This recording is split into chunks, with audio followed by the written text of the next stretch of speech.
The bunkhouse was a long rectangular building. Inside, the walls were whitewashed and the floor unpainted. In 3 walls, there were small square windows, and in the 4th, a solid door with a wooden latch.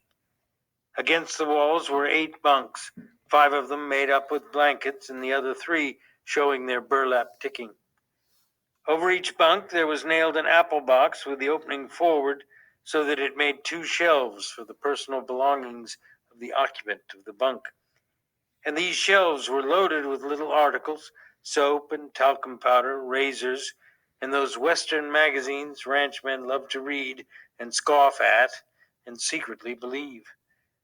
And there were medicines on the shelves and little vials, combs, and from nails on the box sides a few neckties. Near one wall there was a black cast iron stove, its stovepipe going straight up through the ceiling. In the middle of the room stood a big square table littered with playing cards, and around it were grouped boxes for the players to sit on.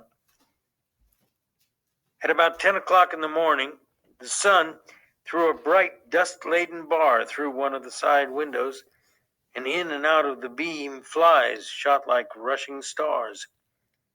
The wooden latch raised. The door opened, and a tall, stoop-shouldered old man came in. He was dressed in blue jeans, and he carried a big push broom in his left hand. Behind him came George, and behind George, Lennie. "The boss was expecting you last night," the old man said. "He was sore as hell when you wasn't here to go out this morning." He pointed with his right arm, and out of the sleeve came a round, stick-like wrist, but no hand. "You can have them 2 beds there," he said, indicating 2 bunks near the stove. George stepped over and threw his blankets down on the burlap sack of straw that was a mattress. He looked into his box shelf and then picked a small yellow can from it. "Say, what the hell's this?" "I don't know," said the old man. "Says positively kills lice, roaches, and other scourges. What the hell kind of bed you giving us anyway? We don't want no pants rabbits." The old swamper lifted his broom and held it between his elbow and his side while he held out his hand for the can. He studied the label carefully. "Tell you what," he said finally, "last guy that had this bed was a blacksmith. Hell of a nice fella, and as clean a guy as you want to meet. Used to wash his hands even after he ate." "Then how come he got graybacks?" George was working up a slow anger. Lennie put his bindle on the neighboring bunk and sat down. He watched George with open mouth. "Tell you what," said the old swamper, "this here blacksmith, name of Whitey, was the kind of guy that would put that stuff around even if there wasn't no bugs, just to make sure, see? Tell you what he used to do. At meals, he'd peel his boiled potatoes, and he'd take out every little spot, no matter what kind, before he'd eat it. And if there was a red splotch on an egg, he'd scrape it off. Finally quit about the food. That's the kind of guy he was. Clean. Used to dress up Sundays even when he wasn't going no place. Put on a necktie even. And then sit in the bunkhouse." "I ain't so sure," said George skeptically. "What'd you say he quit for?" The old man put the yellow can in his pocket and he rubbed his bristly white whiskers with his knuckles. "Why, he just quit, the way a guy will. Says it was the food. Just wanted to move. Didn't give no other reason but the food. Just says give him my time one night, the way any guy would." George lifted his tick and looked underneath it. He leaned over and inspected the sacking closely. Immediately, Lennie got up and did the same with his bed. Finally, George seemed satisfied. He unrolled his bindle and put things on the shelf, his razor and bar of soap, his comb and bottle of pills, his liniment and leather wristband. Then he made his bed up neatly with blankets. The old man said, I guess the boss will be out here in a minute. He was sure burned when you wasn't here this morning. Come right in when we was eating breakfast and says, where the hell's them new men? And he gave the stable buck hell, too. George patted a wrinkle out of his bed and sat down. Give the stable buck hell? He asked. Sure. You see, the stable buck's a nigger. Nigger, huh? Yeah. Nice fella, too. Got a crooked back where a horse kicked him. The boss gives him hell when he's mad, but the stable buck don't give a damn about that. He reads a lot. Got books in his room. What kind of guy is the boss? George asked. Well, he's a pretty nice fella. Gets pretty mad sometimes, but he's pretty nice. Tell you what, know what he done Christmas? Bring a gallon of whiskey right in here and says, drink hearty, boys. Christmas comes but once a year. The hell he did. Whole gallon? Yes, sir. Jesus, we had fun. They let the nigger come in that night. Little Skinner named Smitty took after the nigger. Done pretty good, too. The guys wouldn't let him use his feet, so the nigger got him. If he could have used his feet, Smitty says he would have killed the nigger. The guy said on account of the nigger's got a crooked back, Smitty can't use his feet. He paused in relish of the memory. After that, the guys went into Soledad and raised hell. I didn't go in there. I ain't got the poop no more. Lennie was just finishing making his bed. The wooden latch raised again, and the door opened. A little stocky man stood in the open doorway. He wore blue jean trousers, a flannel shirt, a black unbuttoned vest, and a black coat. His thumbs were stuck in his belt on each side of a square steel buckle. On his head was a soiled brown Stetson hat, and he wore high-heeled boots and spurs to prove he wasn't a laboring man. The old swamper looked quickly at him, then shuffled to the door, rubbing his whiskers with his knuckles as he went.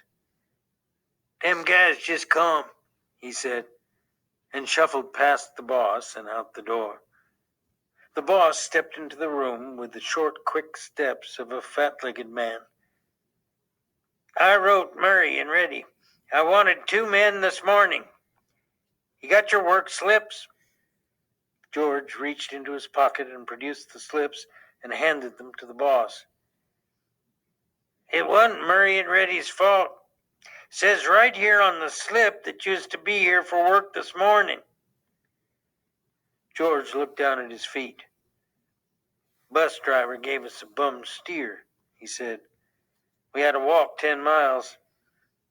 Says we was here when we wasn't. We couldn't get no rides in the morning. The boss squinted his eyes.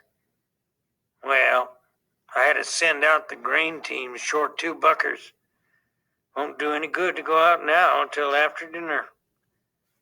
He pulled his time book out of his pocket and opened it where a pencil was stuck between the leaves. George scowled meaningfully at Lennie, and Lennie nodded to show that he understood. The boss licked his pencil. What's your name? George Milton. And what's yours? George said, his name's Lennie Small. The names were entered in the book. Let's see. This is the 20th. Noon the 20th. He closed the book. Where you boys been working? Up around Weed, said George. You too? To Lennie. Yeah, him too, said George. The boss pointed a playful finger at Lennie. He ain't much of a talker, is he? No, he ain't. But he's sure a hell of a good worker. Strong as a bull. Then he smiled to himself. Strong as a bull, he repeated. George scowled at him, and Lennie dropped his head in shame at having forgotten. The boss said suddenly, Listen, Small. Lennie raised his head. What can you do? In a panic, Lennie looked at George for help. He can do anything you tell him, said George. He's a good skinner. He can wrestle grain bags, drive a cultivator. He can do anything, just give him a try. The boss turned on George. Then why don't you let him answer? What are you trying to put over? George broke in loudly. Oh, I ain't saying he's bright. He ain't. But I say he's a goddamn good worker. He can put up a 400-pound bale. The boss deliberately put the little book in his pocket. He hooked his thumbs in his belt and squinted one eye nearly closed. Say, what you selling? Huh? I said, what stake you got in this guy? You taking his pay away from him? No, of course I ain't. Why you think I'm selling him out? Well, I never seen one guy take so much trouble for another guy. I'd just like to know what your interest is. George said, he's my cousin. I told his old lady I'd take care of him. He got kicked in the head by a horse when he was a kid. He's all right, just ain't bright. But he can do anything you tell him. The boss turned half away. Well, God knows he don't need any brains to buck barley bags. But don't you try to put nothing over, Milton. I got my eye on you. Why'd you quit and weed? Job was done, said George promptly. What kind of job? We was digging a cesspool. All right. But don't try to put nothing over, 'cause you can't get away with nothing. I seen wise guys before. Go on out with the grain teams after dinner. They're picking up barley at the threshing machine. Go out with Slim's team. Slim? Yeah, big, tall Skinner. You'll see him at dinner. He turned abruptly and went to the door, but before he went out, he turned and looked for a long moment at the two men. When the sound of his footsteps had died away, George turned on Lennie. So you wasn't going to say a word. You was going to leave your big flapper shut and leave me do the talking. Damn near lost us the job. Lennie stared hopelessly at his hands. I forgot, George. Yeah, you forgot. You always forget, and I gotta talk you out of it. He sat down heavily on the bunk. Now he's got his eye on us. Now we gotta be careful and not make no slips. You keep your big flapper shut after this. He fell morosely silent. George, what you want now? I wasn't kicked in the head with no horse, was I, George? Be a damn good thing if you was, George said viciously. Save everybody a hell of a lot of trouble. You said I was your cousin, George. Well, that was a lie, and I'm damn glad it was. If I was a relative of yours, I'd shoot myself. He stopped suddenly, stepped to the open front door, and peered out. Say, what the hell you doing, listening? The old man came slowly into the room. He had his broom in his hand, and at his heels there walked a drag-footed sheepdog, gray of muzzle and with pale, blind old eyes. The dog struggled lamely to the side of the room and lay down, grunting softly to himself and licking his grizzled, moth-eaten coat. The swamper watched him until he was settled. I wasn't listening. I was just standing in the shade a minute, scratching my dog. I just now finished swamping out the wash house. You was poking your big ears into our business, George said. I don't like nobody to get nosy. The old man looked uneasily from George to Lennie and then back. I just come there, he said. I didn't hear nothing you guys was saying. I ain't interested in nothing you was saying. A guy on a ranch don't never listen, nor he don't ask no questions. Damn right he don't, said George, slightly mollified. Not if he wants to stay working long. But he was reassured by the swamper's defense. Come on in and sit down a minute, he said. That's a hell of an old dog. Yeah, I had him ever since he was a pup. God, he was a good sheepdog when he was younger. He stood his broom against the wall and he rubbed his white bristled cheek with his knuckles. How'd you like the boss? He asked. Pretty good. Seemed all right. He's a nice fella, the swamper agreed. You gotta take him right. At that moment, a young man came into the bunkhouse. A thin young man with a brown face, with brown eyes and a head of tightly curled hair. He wore a work glove on his left hand, and like the boss, he wore high-heeled boots. Seen my old man? He asked. The swamper said, He was here just a minute ago, Curly. Went over to the cookhouse, I think. I'll try to catch him, said Curly. His eyes passed over the new man, and he stopped. He glanced coldly at George, and then at Lennie. His arms gradually bent at the elbows, and his hands closed into fists. He stiffened and went into a slight crouch. His glance was at once calculating and pugnacious.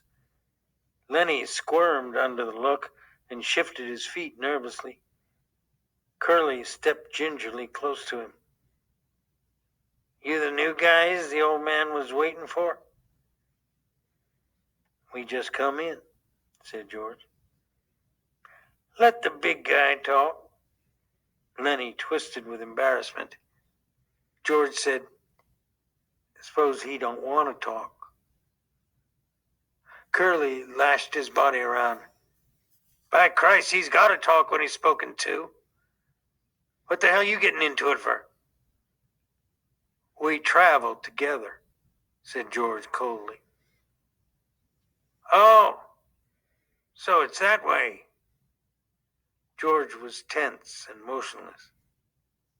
Yeah, it's that way. Lennie was looking helplessly to George for instruction. And you won't let the big guy talk, is that it? He can talk if he wants to tell you anything. He nodded slightly to Lennie. We just come in, said Lennie softly. Curly stared levelly at him. Well, next time you answer when you're spoke to. He turned toward the door and walked out, and his elbows were still bent out a little. George watched him out, and then he turned back to the swamper. Say, what the hell's he got on his shoulder? Lennie didn't do nothing to him. The old man looked cautiously at the door to make sure no one was listening. That's the boss's son, he said quietly. Curly's pretty handy. He done quite a bit in the ring. He's a lightweight, and he's handy. Well, let him be handy, said George. You don't have to take after Lennie. Lennie didn't do nothing to him. What's he got against Lennie? The swamper considered. Well, tell you what, Curly's like a lot of little guys. He hates big guys. He's all the time picking scraps with big guys. Kind of like he's mad at him because he ain't a big guy. You seen little guys like that, ain't you? Always scrappy? Sure, said George. I've seen plenty tough little guys. But this Curly better not make no mistakes about Lennie. Lennie ain't handy, but this Curly punk is going to get hurt if he messes around with Lennie. Well, Curly's pretty handy, the swamper said skeptically. Never did seem right to me. Suppose Curly jumps a big guy and licks him, Everybody says what a game guy Curly is.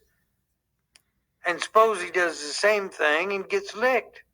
Then everybody says the big guy ought to pick somebody his own size, and maybe they gang up on the big guy. Never did seem right to me. Seems like Curly ain't giving nobody a chance. George was watching the door. He said ominously, "Well, he better watch out for Lennie. Lennie ain't no fighter, but Lennie's strong and quick, and Lennie don't know no rules." He walked to the square table and sat down on one of the boxes. He gathered some of the cards together and shuffled them. The old man sat down on another box. "Don't tell Curly I said none of this. He'd slew me. He just don't give a damn. Won't ever get canned 'cause his old man's the boss." George cut the cards and began turning them over, looking at each one and throwing it down on a pile. He said, "This guy Curly sounds like a son of a bitch to me. I don't like mean little guys. Seems to me like he's worse lately," said the swamper. "He got married a couple of weeks ago. Wife lives over in the boss's house. Seems like Curly is cockier than ever since he got married." George grunted. "Maybe he's showing off for his wife." The swamper warmed to his gossip. "You seen that glove on his left hand?" "Yeah, I seen it." "Well, that glove's full of Vaseline." "Vaseline? What the hell for?" "Well, I'll tell you what. Curly says he's keeping that hand soft for his wife." George studied the cards absorbedly. "That's a dirty thing to tell around," he said. The old man was reassured. He'd drawn a derogatory statement from George. He felt safe now, and he spoke more confidently. "Wait till you see Curly's wife." George cut the cards again and put out a solitaire lay, slowly and deliberately. "Purty?" he asked casually. "Yeah, purty. But—" George studied his cards. "But what?" "Well, she got the eye." "Yeah? Married 2 weeks and got the eye? Maybe that's why Curly's pants is full of ants. I seen her give Slim the eye. Slim's a jerk-line skinner, hell of a nice feller. Slim don't need to wear no high-heeled boots on a grain team. I seen her give Slim the eye. Curly never seen it, and I seen her give Carlson the eye." George pretended a lack of interest. "Looks like we was going to have fun." The swamper stood up from his box. "Know what I think?" George didn't answer. "Well, I think Curly's married a tart." "He ain't the first," said George. "There's plenty done that." This ends Disc 1 of Mice and Men. Disc 2. The old man moved toward the door, and his ancient dog lifted his head and peered about, and then got painfully to his feet to follow. "I gotta be setting out the wash basins for the guys. The teams will be in before long. You guys gonna buck barley?" "Yeah." "You won't tell Curly nothing I said?" "Hell no." "Well, you look her over, mister. You see if she ain't a tart." He stepped out the door into the brilliant sunshine. George laid down his cards thoughtfully, turned his piles of 3. He built 4 clubs on his ace pile. The sun square was on the floor now, and the flies whipped through it like sparks. A sound of jingling harness and the croak of heavy-laden axles sounded from outside. From the distance came a clear call. "Stable Buck! Oh, Stable Buck!" And then Where the hell is that goddamn nigger? George stared at his solitaire lay, and then he flounced the cards together and turned around to Lennie. Lennie was lying down on the bunk, watching him. Look, Lennie, this here ain't no setup. I'm scared. You gonna have trouble with that Curly guy. I've seen that kind before. He was kind of feeling you out. He figures he's got you scared, and he's gonna take a sock at you the first chance he gets. Lennie's eyes were frightened. I don't want no trouble, he said plaintively. Don't let him sock me, George. George got up and went over to Lennie's bunk and sat down on it. I hate that kind of bastard, he said. I've seen plenty of 'em. Like the old guy says, Curly don't take no chances. He always wins. He thought for a moment. If he tangles with you, Lennie, we're going to get the can. Don't make no mistake about that. He's the boss's son. Look, Lennie, you try to keep away from him, will you? Don't never speak to him. If he comes in here, you move clear to the other side of the room. Will you do that, Lennie? I don't want no trouble, Lennie mourned. I never done nothing to him. Well, that won't do you no good if Curly wants to plug himself up for a fighter. Just don't have nothing to do with him. Will you remember? Sure, George. I ain't gonna say a word. The sound of the approaching grain teams was louder. Thud of big hooves on hard ground, drag of brakes, and the jingle of trace chains. Men were calling back and forth from the teams. George, sitting on the bunk beside Lennie, frowned as he thought. Lennie asked timidly, You ain't mad, George? I ain't mad at you. I'm mad at this here Curly bastard.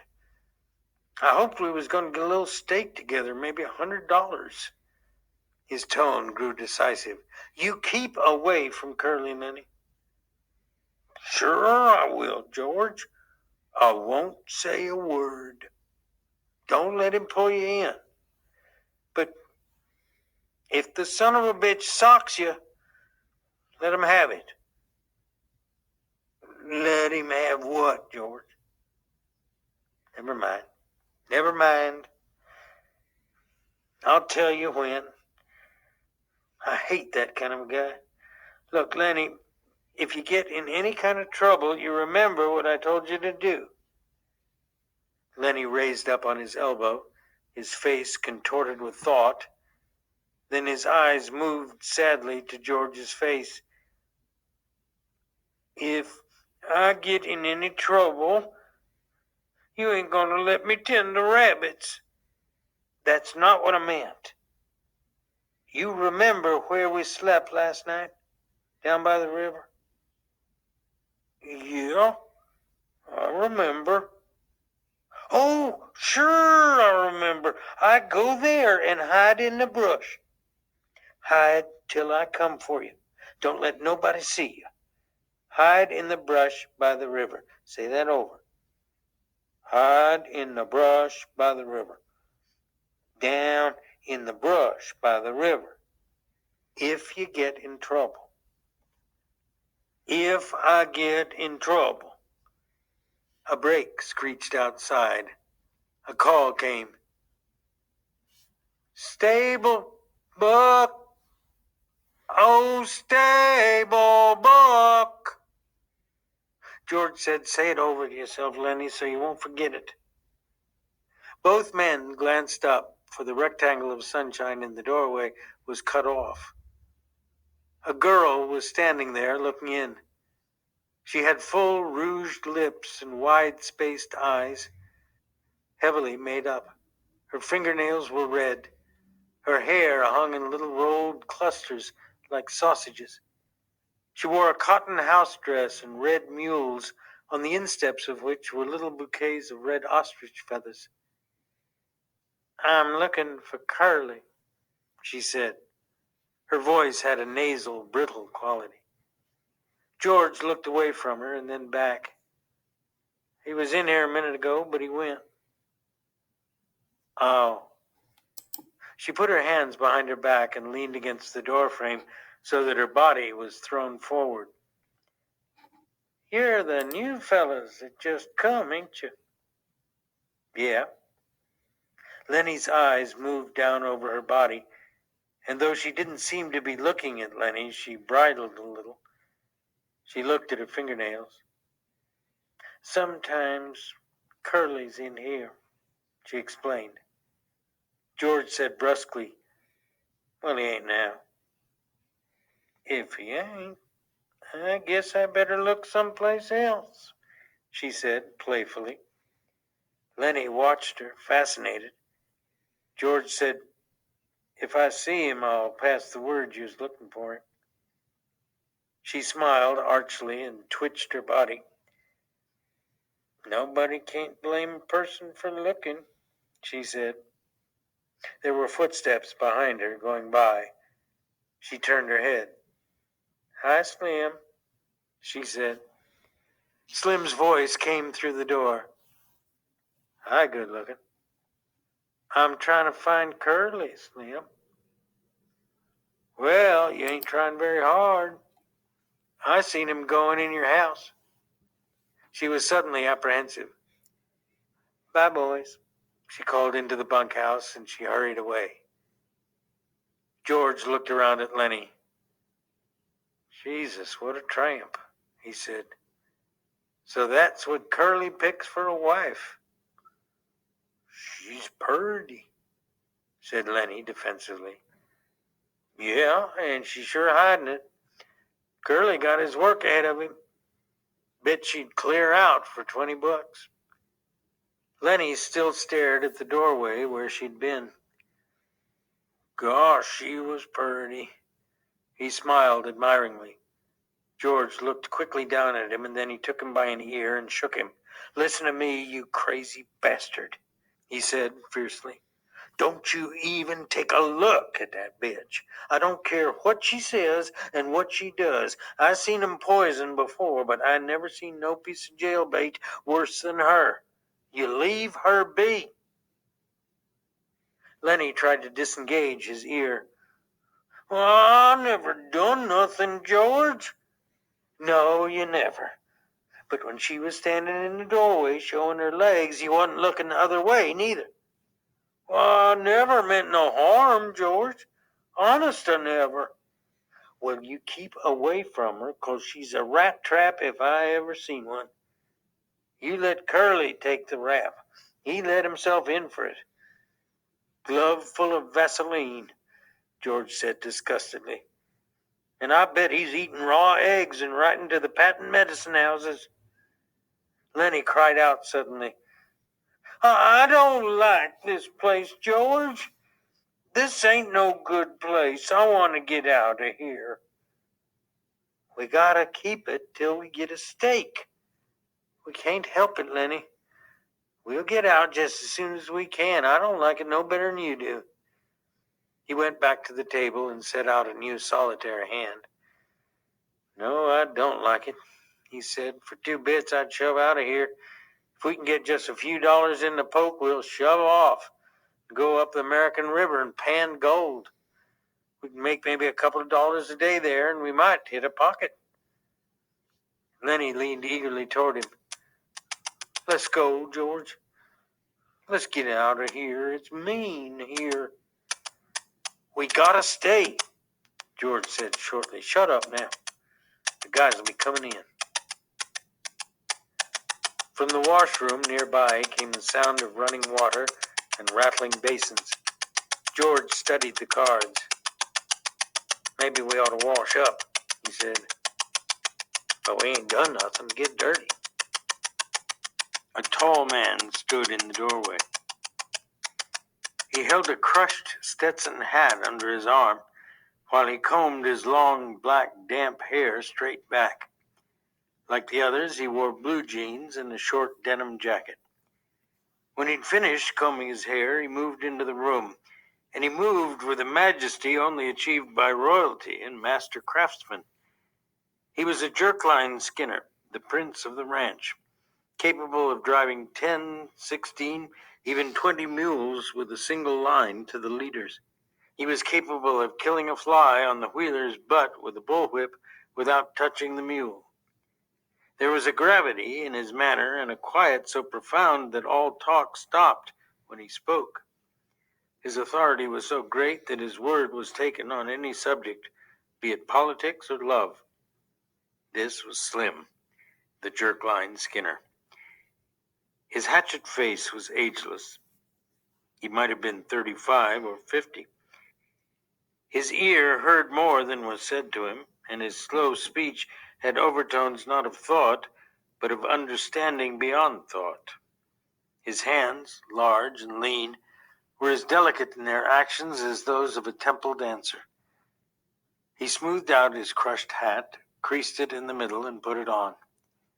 He looked kindly at the two in the bunkhouse. "It's brighter than a bitch outside," he said gently. "Can't hardly see nothing in here. You the new guy?" "Just come," said George. "Gonna buck barley?" "That's what the boss says." Slim sat down on a box across the table from George. He studied the solitaire hand that was upside down to him. "Hope you get on my team," he said. His voice was very gentle.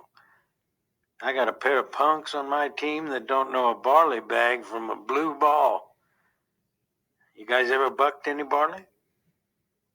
"Hell yes," said George. "I ain't nothing to scream about, but that big bastard there can put up more grain alone than most pairs can." Lennie, who had been following the conversation back and forth with his eyes, smiled complacently at the compliment. Slim looked approvingly at George for having given the compliment. He leaned over the table and snapped the corner of a loose card. "You guys travel around together?" His tone was friendly.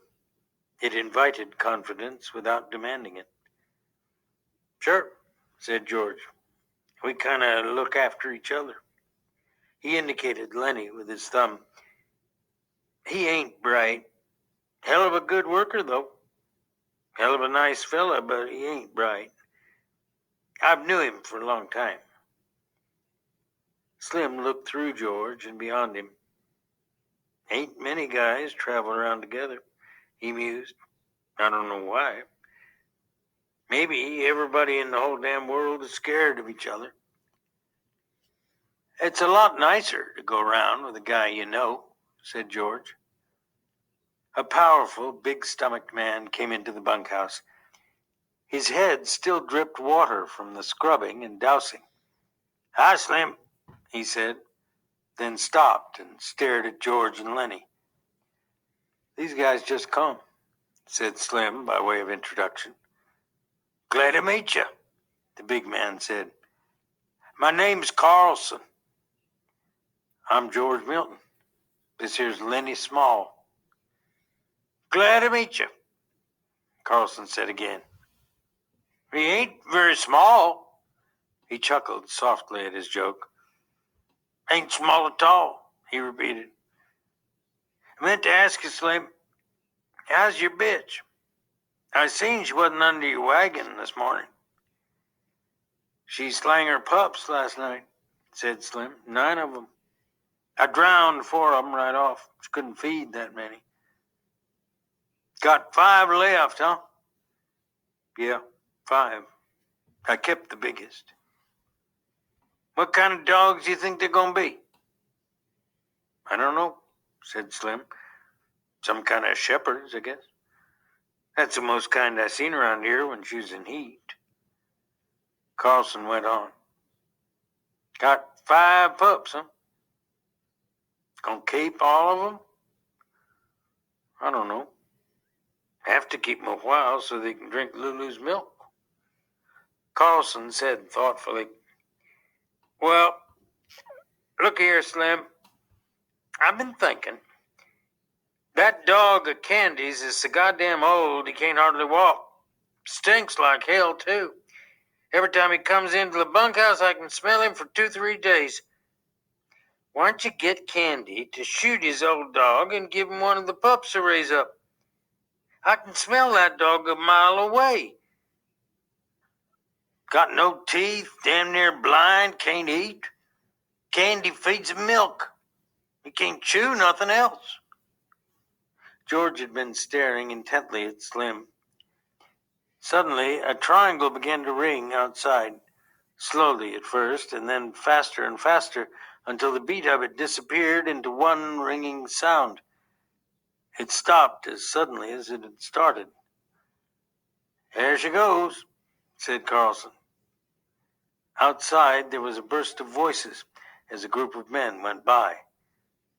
Slim stood up slowly and with dignity. Hey, you guys better come on while there's still something to eat. Won't be nothing left in a couple of minutes. Carlson stepped back to let Slim precede him, and then the two of them went out the door. Lennie was watching George excitedly. George rumpled his cards into a messy pile. Yeah, George said. I heard him, Lennie. I'll ask him. A brown and white one, Lennie cried excitedly. Come on, let's get dinner. I don't know whether he got a brown and white one. Lennie didn't move from his bunk. You ask him right away, George, so he won't kill no more of them. Sure. Come on now, get up on your feet. Lennie rolled off his bunk and stood up, and the two of them started for the door. Just as they reached it, Curly bounced in. You seen a girl around here? He demanded angrily. George said coldly. About half an hour ago, maybe. Well, what the hell was she doing? George stood still, watching the angry little man. He said insultingly, She said she was looking for you. Curly seemed really to see George for the first time. His eyes flashed over George, took in his height, measured his reach, looked at his trim middle. Well, which way'd she go? He demanded at last. I don't know, said George. I didn't watch her go. Curly scowled at him and, turning, hurried out the door. George said, You know, Lennie, I'm scared I'm going to tangle with that bastard myself. I hate his guts. Jesus Christ. Come on, there won't be a damn thing left to eat. They went out the door. The sunshine lay in a thin line under the window. From a distance there could be heard a rattle of dishes. After a moment, the ancient dog walked lamely in through the open door. He gazed about with mild, half-blind eyes. He sniffed and then lay down and put his head between his paws. Curly popped into the doorway again and stood looking into the room. The dog raised his head. But when Curly jerked out, the grizzled head sank to the floor again.